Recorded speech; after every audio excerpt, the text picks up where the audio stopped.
Bom dia, boa tarde, boa noite, pessoal. Não sei que horas você vai estar assistindo essa aula, mas vamos então seguir na nossa revisão, a parte 3 da nossa revisão de clínica médica.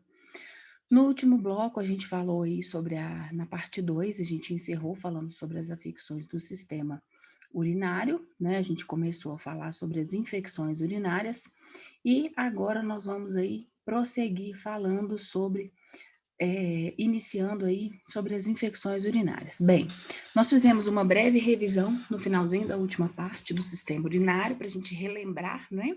Quais são os órgãos, quais são as partes que constituem, e agora a gente vai aí dar a sequência. O que é, então, uma infecção urinária? A infecção urinária será a presença de micro-organismos em alguma parte do nosso trato urinário.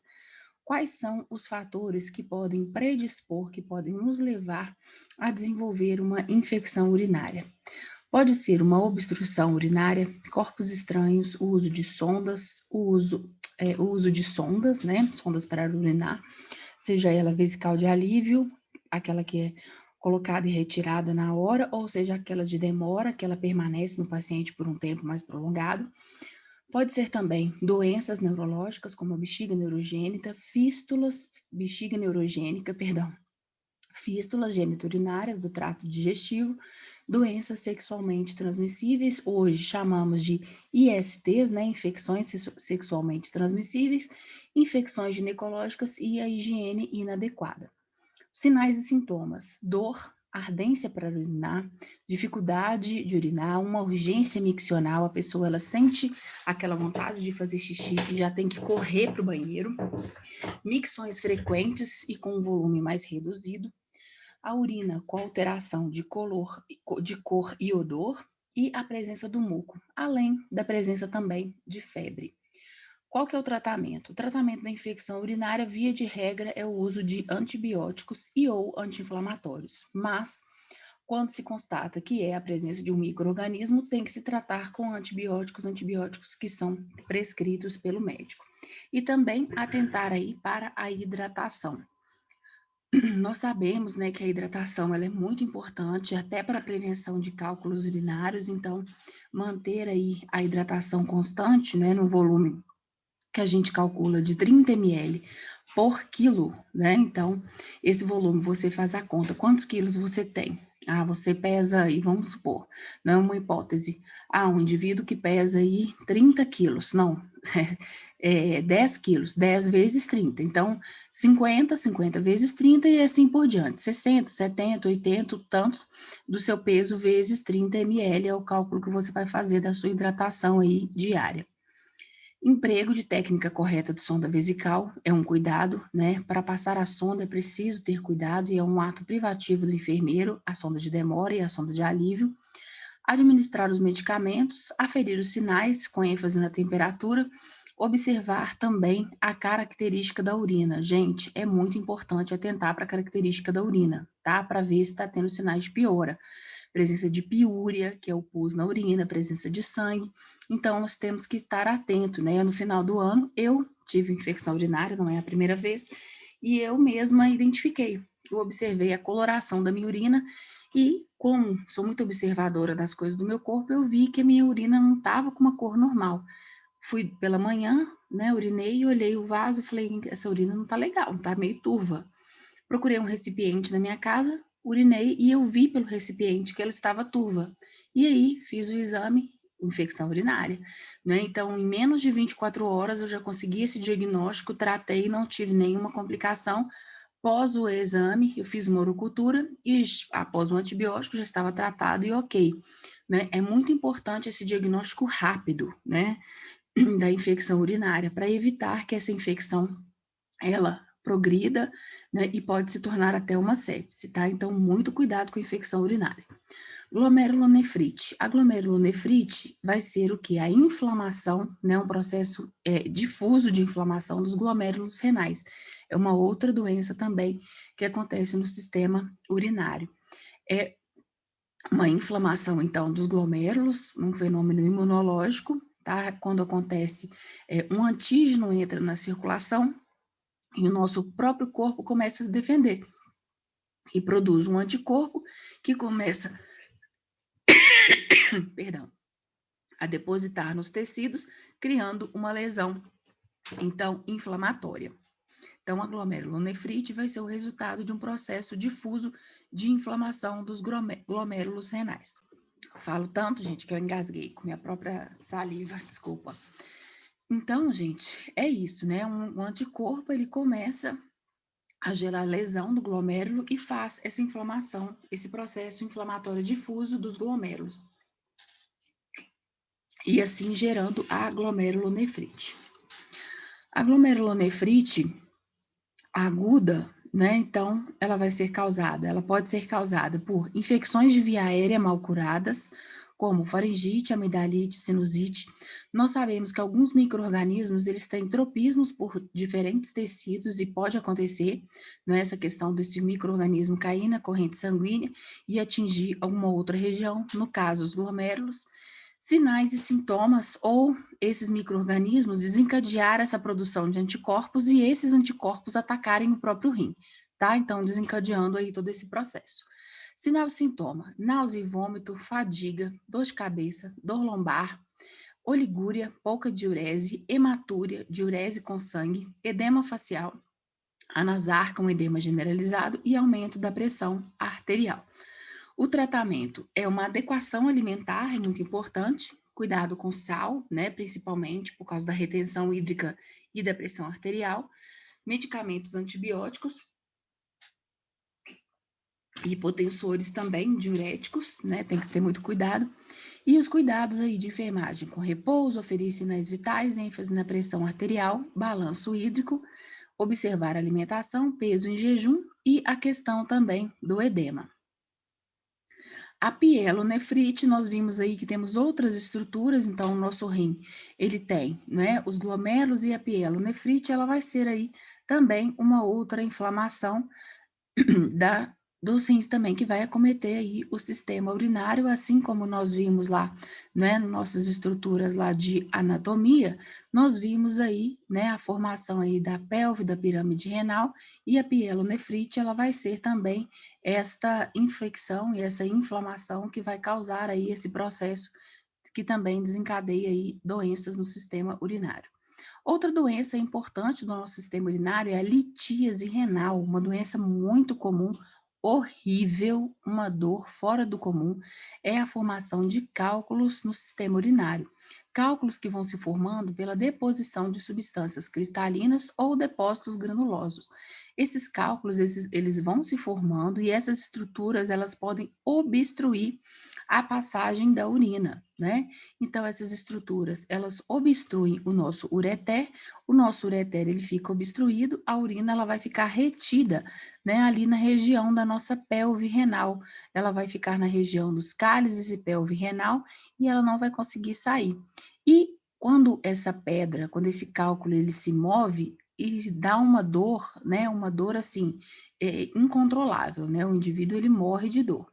A litíase renal, ela pode ser causada por infecções urinárias de repetição, obstrução e estase, retorno de urina, hipercalcemia, aumento de cálcio no sangue, aumento de cálcio na urina, falta de vitamina A e fatores hereditários, né? Geralmente quem tem pais e mães ou familiares que têm problema de litíase podem desenvolver também a litíase renal.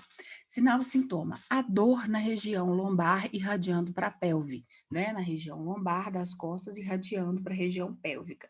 Náusea, vômito, hematúria, a diurese com sangue, dor para urinar, piúria, tá? Pouca diurese, polaciúria e a febre, tá? Também pode gerar até febre, até hipertermia, né? Por conta desse processo aí da inflamação.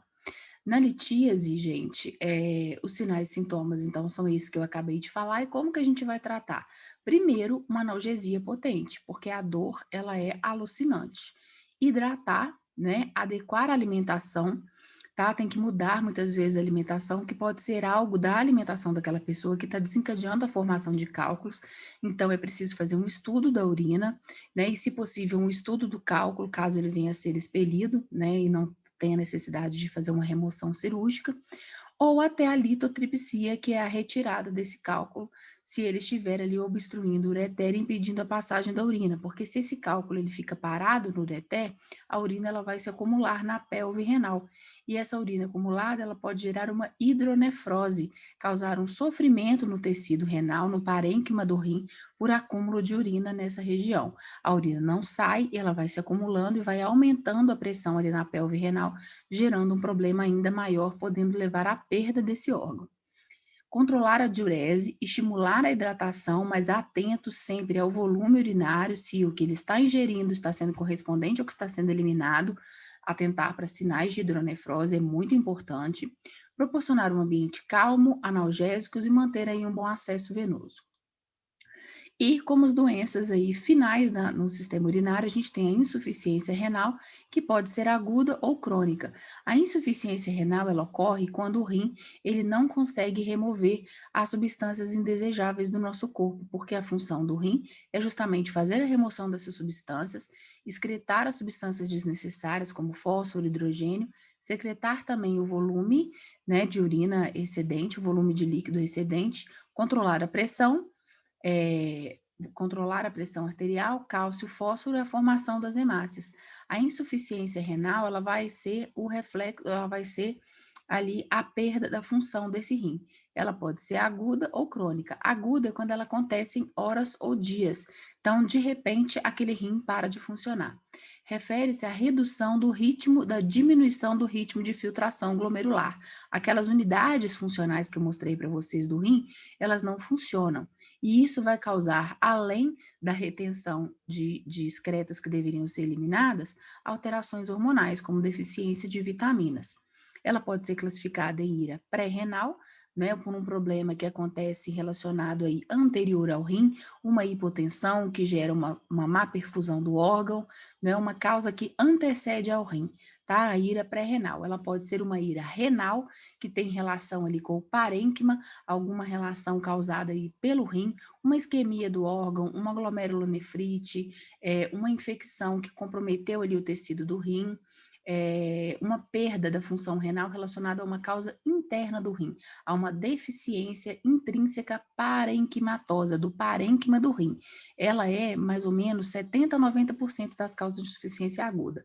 E a ira pós-renal, que é um fluxo dificultado ou interrompido em relação a algo que acontece geralmente posterior ao rim. Pode ser relacionado até a uma obstrução, até uma litíase grave. Então, nós temos aí já as causas, né, da insuficiência renal aguda. A insuficiência renal aguda, né, ela tem como essas classificações. A hipóxia prolongada, né, do rim, ela causa uma redução da filtração e mesmo depois de reduzir, de corrigir esse distúrbio, muitas vezes está envolvido a perda da integridade do órgão e a alteração na vasodilatação e na vasoconstrição desse órgão. E aí gerando, né, todo esse problema dessa função e esse rim ele fica aí parado de funcionar. É preciso identificar a causa para conseguir tratar essa insuficiência renal aguda. Sinais e sintomas: oligoanúria, né, para-se de urinar, tá? Náusea e vômito, tontura, cefaleia, letargia, convulsões, pode haver acúmulo de eletrólitos e acúmulo de produtos que deveriam ser excretados e não se excretam, pode haver alteração do sistema nervoso central, edema, hálito urêmico. Como que vai tratar? Pesquisar qual é a causa. A causa é pré-renal, renal ou pós-renal. Né? Manutenção do estado geral desse paciente e adequar a dieta. O diagnóstico faz através de exames, uma anamnese bem feita, a história clínica, além do exame físico desse paciente, e observando também a taxa de creatinina. Indica-se a diálise na insuficiência renal aguda, nos casos de hiperpotassemia, hipervolemia, uremia, quando o aumento da ureia, né, a hipervolemia com edema, derrame pleural, já sinais ali de congestão, acidose metabólica ou alguma alteração, hiponatremia, hipernatremia, aumento de cálcio, aumento de magnésio, hemorragias, distúrbios plaquetários e algo que ali demonstre que realmente está havendo a descompensação. Cuidados, balanço hídrico. Toda vez que se fala em rim, se fala em controle de líquidos. Então, é um balanço hídrico rigoroso, controlar os sinais vitais. A insuficiência crônica, muitas doenças renais, elas são progressivas, e quando progride, os danos renais também podem progredir, e muitas vezes podem alterar a funcionalidade do rim cronicamente, e esse rim parar de funcionar sem conseguir se reestabelecer, causado por obstrução do trato urinário, infecções, agentes nefrotóxicos, hipertensão arterial, doenças metabólicas e outras complicações. Os sinais e sintomas são bem parecidos, acrescido do hálito amoníaco, soluço, pericardite, irritabilidade, coma, anemia, manchas cutâneas e disfunção sexual. No caso da insuficiência renal crônica já é mais grave, o paciente vai necessitar de métodos dialíticos permanentes e até o transplante renal seria uma opção para aliviar essa dependência dos métodos dialíticos. Também faça um controle rígido do balanço hídrico, controle da pressão arterial, peso e medidas de conforto. Para a diálise, nós temos duas opções: a diálise peritoneal, que é feita através da infusão de um líquido na cavidade peritoneal, e esse líquido, através da difusão, ele vai pegar o excesso de eletrólitos que estão na corrente sanguínea e vai sair, vai drenar junto com a drenagem desse líquido, ou a hemodiálise, que é feita aí diretamente na corrente sanguínea através de um catéter ou através de uma fístula. Então, a diálise peritoneal, o filtro para limpar o sangue é o próprio peritônio. O líquido fica na cavidade peritoneal, né, que é uma membrana que reveste nossos órgãos, e colocando-se um catéter nessa região do abdômen, é feita a infusão do líquido semelhante a um soro. Esse líquido permanece na cavidade e depois ele vai ser retirado, ele vai sair, drenando todas as substâncias tóxicas. A outra opção, né, após esse banho de permanência, a gente tem a hemodiálise. As vantagens da CAPD, né, da diálise peritoneal, é o paciente poder fazer aonde ele quiser, poder fazer em casa e não estar atrelado a uma clínica, tendo que se submeter a sessões de hemodiálise. Existem a cicladora, existe a máquina, ele pode fazer durante a noite, ele pode fazer em casa, ele pode fazer em viagens, enfim, ele tem mais liberdade, mas é preciso que seja um paciente muito esclarecido e que tenha alguém de referência ali no cuidado.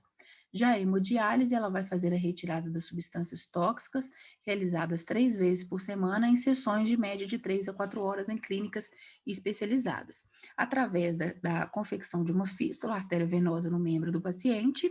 Fístula é essa que tem que ter muito cuidado, não pode funcionar no local de fístula, ferir pressão, é preciso muito cuidado, verificar se há o frêmito, né, nessa fístula, e ou usar um catéter que vai ser também instalado através de uma punção por um médico. Vai depender de acordo com a condição clínica do paciente e de acordo com aquilo que o médico achar que ele vai suportar melhor, ou a diálise peritoneal ou a hemodiálise, seguindo os mesmos cuidados: balanço hídrico rígido, rigoroso, controle da pressão arterial e medidas de conforto. Dentro dos cuidados das afecções urológicas, nós já fomos falando ao longo do tempo, nós temos também as doenças reumáticas, que se seguem aí às doenças renais. Elas não são exclusividades, né, de uma faixa etária, muitas vezes acham que a doença reumática ela é exclusiva de idosos, muito pelo contrário, o termo reumatismo não quer dizer uma doença apenas, mas ele se relaciona às doenças do sistema músculo-esquelético. A estrutura do sistema músculo-esquelético é muito complexa, ela é formada pelas articulações, ela é formada por tecidos conjuntivos, e nós temos aí várias afecções, né, várias doenças reumáticas que fazem parte desse grupo. As doenças reumáticas, gente, elas são inflamações crônicas ou não de um ou mais componentes da articulação, gerando dores, incapacidades temporárias ou incapacidades permanentes.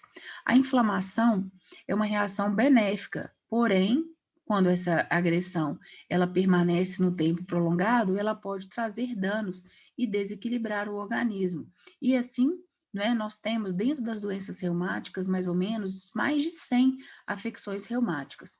Essas doenças, elas são basicamente inflamatórias, elas geram muitas vezes processos degenerativos e muitas vezes esses processos degenerativos eles deixam aí sequelas. Nós temos artrose ou reumatismo, que é comum nas pessoas mais idosas, mas também pode acometer jovens, que acontece a degeneração das cartilagens, provocando dor e enrijecimento nas articulações. As doenças reumáticas, elas são um problema de saúde pública, uma vez que elas causam muitas vezes a incapacidade. E esses pacientes, né, os nossos pacientes das doenças reumáticas, eles podem, às vezes, até ser vítimas aí de afastamentos de trabalho, ficarem incapacitados para as atividades diárias e também para a atividade laboral. Então, esse é o grande complicador. O reumatismo, ele é uma inflamação do tecido conjuntivo das articulações de músculos ou outros órgãos, né? Não há aí uma classificação bem definida sobre a questão do reumatismo. As doenças reumáticas, elas podem afetar as articulações, sendo mais comum, mas podem afetar também o tecido nervoso. Os sintomas do reumatismo é a dor local, inflamação e uma incapacitação, que pode ser temporária ou pode ser progressiva. O tratamento na medicina moderna, ele é apenas sintomático. Ele vai tentar frear, né, aquilo que desencadeou ali o processo. Muitas vezes não se sabe as causas oficiais do reumatismo, mas tenta-se tratar e controlar ali as complicações. Pode ser uma predisposição, pode ser relacionada a fatores ambientais que desencadeiam, alimentos acidificantes, tóxicos e mucogênicos. Algum tipo também com friagem, pessoas que trabalham em áreas de muita friagem podem ser mais predispostos, que trabalham com lavanderias, carregadores de gelo, produtos congelados, estão mais vulneráveis ao reumatismo. A artrite é outra inflamação reumática, ela está relacionada a um grupo de doenças caracterizados também por inflamações do sistema músculo-esquelético relacionados aí às articulações. A osteoartrite, ela vai ser uma doença em que a cartilagem que cobre as articulações e as extremidades, ela vai se deteriorar. E a artrite reumatoide, ela é uma doença autoimune, quando o nosso organismo, o nosso sistema imunológico, ele se desequilibra e começa a atacar o nosso próprio corpo. Outra forma de doença também das doenças reumáticas é a gota aguda, causada pela deposição dos cristais de ácido úrico, que são, né, não são excretados aí na medida correta na nossa urina. E esses cristais se depositam nas articulações, gerando edema, inflamação e muita dor. A maioria dos tipos de artrite são de causa desconhecida, mas muitos agentes genéticos, estressantes físicos, químicos, estilo de vida e outras doenças podem contribuir para o aparecimento aí dessas patologias. Os sinais e sintomas, né? Dor crônica, perda de movimento, limitação da atividade diária. Faça o diagnóstico através de uma história clínica completa, exames de imagem, exames de urina, exames de sangue, de urina, de raio-x e fluidos, às vezes, das articulações, que podem se encontrar em processos de edema e em processos inflamatórios importantes. Fatores de risco: a falta de exercício, dietas inadequadas, profissões que envolvem movimentos muito repetitivos e lesões por infecção nas articulações podem predispor aí o indivíduo. Prevenção das doenças reumáticas, né, e da artrite. Peso saudável, exercício físico, fazer uma dieta equilibrada, tratar e aliviar a inflamação. Pode ser feito o tratamento através do uso de anti-inflamatórios, fazer o controle da dor, né, e controlar todos os agentes que desencadeiam. A fibromialgia também é uma outra doença que está no grupo das doenças reumáticas, uma síndrome que engloba muitas manifestações, com dor, fadiga e distúrbio do sono. A doença é associada também a uma sensibilidade de estímulos dolorosos de tendões e ligamento. O paciente, ele descreve geralmente dor lombar, dor cervical e dor em membros inferiores. Apesar dela ter uma forma dolorosa e incapacitante, ela não causa deformidades, mas a fibromialgia prejudica muito a qualidade de vida do paciente. As causas da fibromialgia são inespecíficas, desconhecidas, mas há estudos que evidenciam que a causa da fibromialgia ela é relacionada com níveis baixos de serotonina, tá? Pacientes que têm níveis baixos de serotonina, eles geralmente têm níveis desequilibrados hormonais e tensão e estresse favorecem o seu aparecimento. Como vai se tratar, né? Vai se tratar através do controle dos sintomas, que geralmente são dores recidivantes, fadiga, falta de energia, alterações de sono. A pessoa pode apresentar síndrome do colo irritável na fibromialgia, que é aquela doença do intestino, né, aquela irritação intestinal, sensibilidade ao urinar, dor de cabeça e distúrbios psicológicos. O diagnóstico baseia na identificação dos pontos de dor, não existem exames laboratoriais, né, face à clínica, né. Eu já vi um médico, um reumatologista, falando que os principais indícios da fibromialgia são dor cervical, dor nos membros inferiores e membros superiores e dor lombar.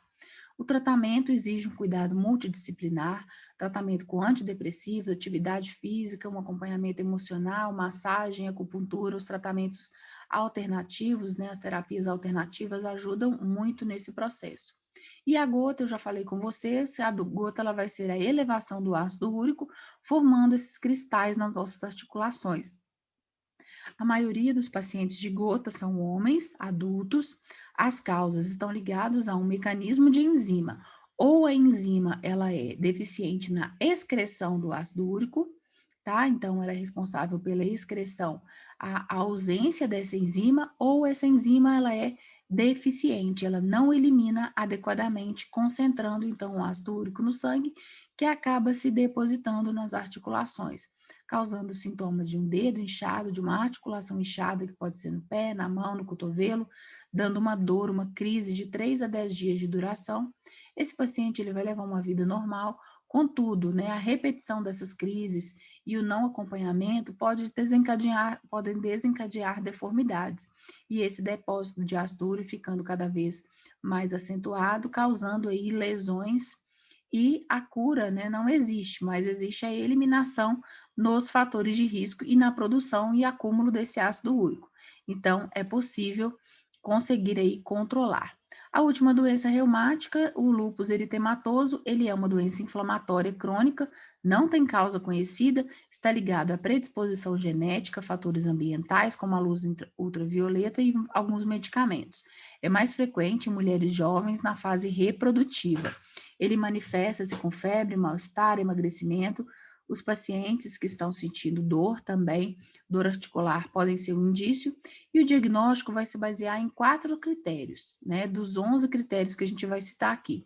Então, presente 4 desses 11 critérios que eu vou falar, pode se fechar um diagnóstico de lúpus. O eritema malar, uma mancha malar no rosto, né, uma lesão no rosto, eritematosa, uma lesão vermelha nessa região do rosto, uma lesão discoide infiltrada com escamas, alterando a cor da pele, fotossensibilidade, úlceras nasais, artrite, dor nas articulações, a serosite, né, uma dor pleural, comprometimento dos rins, alterações neurológicas, com convulsão, psicose e na ausência de outras causas. Alteração hematológica, uma anemia, uma plaquetopenia e alterações de anticorpos, né, o anti-DNA ou antifosfolipídios. Então, faz um exame também de sangue para ver esses anticorpos e também dos anticorpos antinucleares. Então, do conjunto aí desses 11 sinais, faz-se aí a presença, tendo-se a presença de 4, já um alto indício para a pessoa ser o portadora de lúpus. O tratamento é individualizado, baseado também no sinal e sintoma. O tratamento medicamentoso, quando não houver resposta a uma droga, vai se utilizar aí, né, corticoides, imunossupressores, e o tratamento, independente do órgão afetado, pode-se usar antimalários.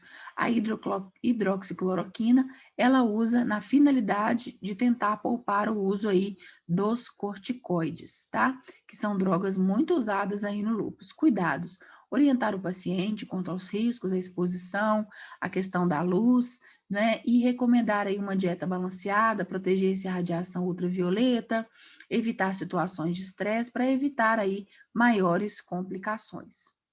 Das doenças reumáticas, a gente finaliza por aqui, e posterior às doenças reumáticas, nós vamos entrar aí nas doenças do sistema cardiovascular, que vai ficar aí para o nosso próximo bloco, tá? Então, no próximo bloco, nós vamos falar aí das doenças cardiovasculares. Beleza, pessoal? O sistema cardiovascular a gente vai ver aí na próxima parte dessa nossa revisão, para fecharmos, então, a nossa revisão. Grande abraço a todos.